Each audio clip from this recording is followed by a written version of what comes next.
ബേസിൽ ജോസഫിന്റെ നായകനാക്കി ജിത്തു ജോസഫ് ഒരുക്കുന്ന നുണുക്കയുടെ ട്രെയിലർ എത്തി.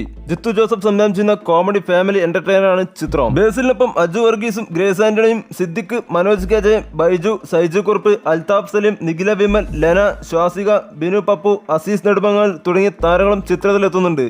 ചിത്രം ഓഗസ്റ്റ് 15-ന് തിയേറ്ററിലെത്തും. സരിഗമ നിർമ്മിക്കുന്ന ചിത്രത്തിന്റെ തിരക്കഥ ഒരുക്കുന്നത് 12th മാൻ, കൂമൻ എന്നീ ജിത്തു ജോസഫ് ചിത്രങ്ങൾക്ക് തിരക്കഥ രചിച്ച KR കൃഷ്ണകുമാറാണ് നുണക്കയുടെ തിരക്കഥ ഒരുക്കുന്നത്. ആശീർവാദാണ് ചിത്രം വിതരണത്തിനെത്തിക്കുന്നത്.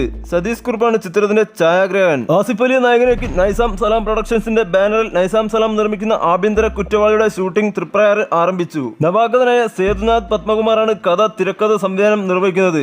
റിയലിസ്റ്റിക് കോമഡി ഫാമിലി എന്റർടൈനർ ജേണലാണ് ആഭ്യന്തര കുറ്റവാളി ഒരുങ്ങുന്നത്. പുതുമുഖ താരം തുളസിയാണ് നായിക കഥാപാത്രത്തെ അവതരിപ്പിക്കുന്നത്. ജഗദീഷ്, ഹരിശ്രീ അശോകൻ, പ്രേംകുമാർ, സിദ്ധാർത്ഥ് വർദ്ധൻ, അസീസ് നെടുമങ്ങാട്, വിജയകുമാർ എന്നിവർ മറ്റു കഥാപാത്രങ്ങളെ അവതരിപ്പിക്കുന്നു. വയനാട് ദുരന്തത്തിന്റെ പശ്ചാത്തലത്തിൽ വളരെ ലളിതമായ ചടങ്ങുകൾ മാത്രമാക്കി ഷൂട്ടിംഗ് ആരംഭിക്കുകയായിരുന്നു.